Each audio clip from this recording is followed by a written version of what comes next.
Everyone, good morning.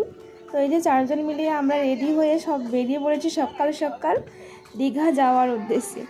আর ঠিক করে রেখেছিলাম যে আমরা ট্রেনে যাব, কিন্তু ট্রেন মানে লেট করে আসছে, এই জন্য আমরা এখন এই যে বাসে যাওয়ার জন্য স্ট্যান্ডের দিকেই যাচ্ছি।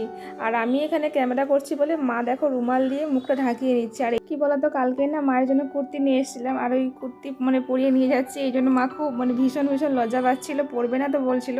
তো যাই হোক, দেখো এখন প্রায় 6:50 বাজে, আর এই যে আমরা স্ট্যান্ডের কাছে। আমরা তো সেই ভোর 4টের সময় থেকে উঠে পড়েছি, রেডি হয়ে গেছিলাম, কিন্তু এই যে ছেলের জন্য একটু দেরি হয়ে গেছিলো, ও উঠে একটু দেরি করে।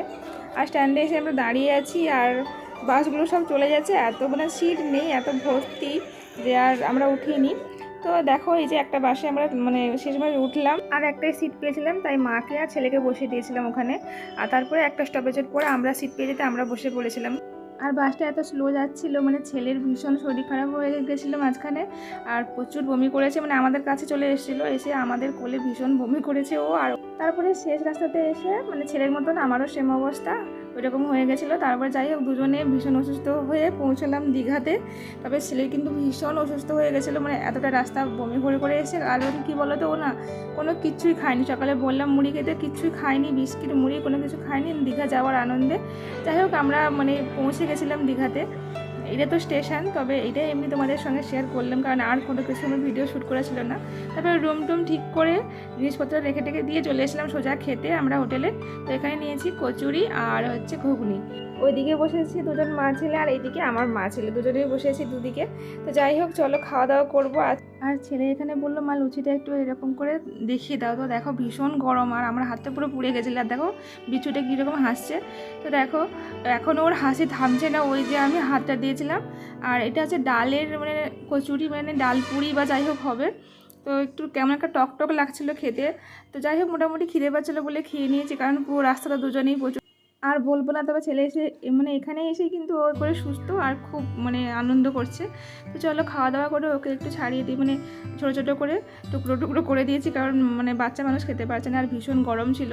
আর আমার জানি না কেন নারকেল তেলের মতন গন্ধ করছিল, আমার তাই জিজ্ঞাসা করলাম যে এটা কি নারকেল তেল দিয়ে ভেজেছে কিনা। তো বললো যে না না, নারকেল তেল নয়, এটা অন্য তেল দিয়ে ভেজেছে। যাই হোক, টক লাগছিলো, তবুও খেয়ে নিলাম, খিদে পাচ্ছে আর কি করা যাবে। তো চলো এখন খাওয়া দাওয়া করে সোজা যাচ্ছি মাছের মার্কেটে। আর আমরা এখানে কিন্তু রান্না করেই খাওয়ার জন্য সেরকম দেখে রুম নিয়েছি। আর এই যে চলে এসেছি দেখো মাছ কিনতে।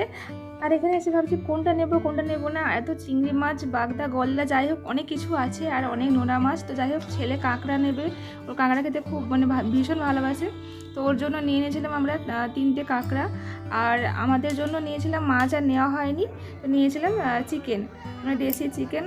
ভাবলাম অনেক মাছ খাবো, পমফ্রেট মাছটা যে অনেক দাম কম হবে হয়তো, কিন্তু এখানেও সেই ভীষণ দাম। তো যাই হোক, চলে এসেছিলাম এখানে দেখো চিকেন কিনতে। আর পুরো একটা মুরগি নিয়ে নিয়েছিল, কেটে নিয়ে নিয়েছে, নিয়ে এখন চলে যাচ্ছি সোজা রুমের মধ্যে। আর এখন প্রায় বাজে 11:30। আর আমি আর মা গেছিলাম একটু টুকটাক মায়ের জিনিস পোশাক কিনতে। তারপরে দেখো ওর বাবা ছেলে চলে এসেছিলো এখানে 7 আপ নিয়ে, আর ছেলে আমাকে দেখাচ্ছে। আর এই যে আমরা একটু কথাবার্তা বলে নিলাম, দেখো যে যার মতন খুব আনন্দ করছি। আর রুমটা আমার একেবারেও পছন্দ হয়নি।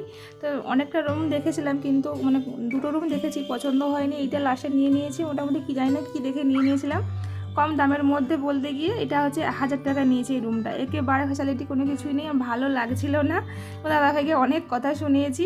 তো যাই হোক, চলো যখন নিয়ে নিয়েছি থাকতে তো হবে, আমরা তো একটা দিন থাকবো, আর বেশি তো থাকবো না। তো দেখো তবুও এই রুমটা কিন্তু আমার একটুও পছন্দ হয়নি। গতবারে যেটাতে ছিলাম সেটাতেও কিন্তু কম টাকা নিয়েছিল, 600 টাকা নিয়েছিল। রুমটা কিন্তু খুব সুন্দর দিয়েছিল। আর এইটা এত এই দীঘার কাছাকাছি থাকতে গিয়ে, সমুদ্রের কাছাকাছি থাকতে গিয়ে একটা বাজে রুম দিয়ে দিয়েছে। আর দেখো এখানে কাঁকড়া নিয়েছিলাম, কাঁকড়াটা একটু আমরা ভেজে নিচ্ছি, কারণ আমরা ছেলে খাবে আর আমিও খাবো, আর তো কেউ খাবে না।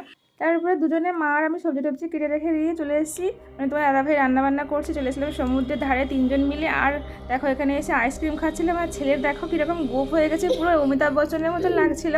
ও আর ভীষণ হাসি পাচ্ছিলো ওকে দেখে, ও তো জানেই না যে ওকে এরকম লাগছিল। তারপরে বলতেই যে মুছে নিয়েছে। আর আজকে তোমার দাদা ভাই আসবে না বলছিল, কারণ আজকেও বলছিল যে ঝড় জল বৃষ্টি সৃষ্টি হবে। তো তবুও আমরা বলছিলাম যে না, এর পরের বারে আসলে হয়তো প্রচুর গরম পড়ে যাবে, এই সময়টাই চলে যাই। তো যাই হোক, তবুও এসছি। আর দেখো এখানে এসে তো দেখছি তো রোদ দূর উঠেছে, কিন্তু ভীষণ দেখো সমুদ্র কিন্তু উত্তাল হয়ে গেছে পুরো। আর তো লাস্টের দিকে কিন্তু ওই লাল পতাকা দিয়ে দিয়েছিল যাতে না মানে এখানে নামার জন্য। তো যাই হোক দেখো এই যে অনেকটাক্ষণ পরে, কিন্তু তখন প্রায় 2টো বাজে তারপরে সমুদ্রের মধ্যে আমরা নেমেছিলাম, কারণ তখন তার আগে থেকে কিন্তু নামতে দিচ্ছিল না। আর অন্যদিকে উত্তরবঙ্গে বৃষ্টি হচ্ছিলো, তো এদিকেও সেই রকম একটু প্রভাব পড়ছিল। এই জন্য দেখো শেষমেশ তো সবাই আমরা স্নান করেছি, কিন্তু প্রচুর ভিড় বাবা। এদিকে তো আমরা জায়গাই পাইনি, আমরা তো ওদিকটাতে চলে গেছিলাম। আর এখানে দেখো একটু দাঁড়িয়েছিলাম, তোমাদের সঙ্গে একটু শেয়ার করছিলাম জলটা যে ঢেউটা আসছে, ছেলে খুব মজা করছে এখানে, আর সবাই চারদিকে বসে আছে। আর কি আর মজা করব এই ভেতরে একটুখানি জায়গার, তবুও ওই জল দেখে ছেলে তো ভীষণ আনন্দ। তো চলো, আমরা ওদিকটাতে গেছিলাম আর এদিকে মানে জায়গা পাচ্ছিলাম না, আর খুব ভয় করছিলো এত ভিড়ের মধ্যে বাচ্চাকে নিয়ে। তারপরে আমরা গেছিলাম দেখো এই দিকটাতে, আর এখানে তো প্রচুর পাথর, আর এখানে তো আরও বেশি মানে হয়তো ফাঁকা ফাঁকা, কিন্তু এই যে ঢেউটা যে আসে সমুদ্রের ভীষণ মানে আছড়ে পড়ছিল পুরো। তবুও সমুদ্রে যখন আমরা এসছি একটু তো স্নান করবই। তো ছেলেকে নামাইনি, আমরা 3জন একটুখানি মানে মা ওপরেই বসে স্নান করে নিয়েছে, আর আমরা একটুখানি গেছিলাম। তারপর দেখো স্নান টান করে এই যে এখানে বসে আছি। আর বাচ্চা মানুষ এখানে অনেক জিনিস দেখতে পেয়েছে, তাই ভীষণও আড়ি করছিল। তো যাই হোক শেষমেশ এই যে ওকে পড়ি টটি এখানে বসালাম, একটু দেখো এই যে সেলফি তোলা হচ্ছে এখানে, ভিডিও করে নিচ্ছিলাম। তো তারপরে চলো, স্নান টান তো করা হয়ে গেছে, এখন যাব রুমের কাছে। এখান থেকে আমাদের রুম প্রায় 3-4 মিনিট মতন। তো রুমে চলে এসে স্নান টান করা হয়ে গেছে, আর ছেলেকে এখন খেতে দেবো। আর দেখো আমরা তো বেশি মশলা খাই না, কারণ গতবারে এসেছিলাম এই হোটেলের খাবার খেয়ে আমি 3 মাস ধরে ভুগেছি, তার জন্য এইবারে ঠিক করেছে রুমের মধ্যে আমরা রান্নাবান্না করে নিজেরাই খাবো, আর বাইরে হোটেলের খাবার খাবো না, কারণ আমার ভীষণ সমস্যা হয় মানে গ্যাস অ্যাসিডিটি এইসব। 3 মাস বলাটা ভুল হবে, 6 মাস ধরে ভুগেছি। তো তারপরে দেখো চলে এসেছিলাম খাওয়া দাওয়া করতে, মানে যাই হোক লাল লঙ্কাটা দেওয়া হয়নি, মানে শুকনো লঙ্কাটা দেওয়া হয়নি, আর সব মশলা দেওয়া হয়েছে। রান্নাবান্না খুব ভালো হয়েছে। তো দেখো এখানে মেনু ছিল যে আলু ভাজা, স্যালাড আর বেগুন ভাজা, আর হ্যাঁ মায়ের ওই সাবুর পাঁপড় ছিল, তোমাদেরকে দেখানো হয়নি। তো চলো আজকের ব্লগটা এখানেই রাখছি, টাটা সবাই, খুব ভালো দেখা হচ্ছে নেক্সট ব্লগে।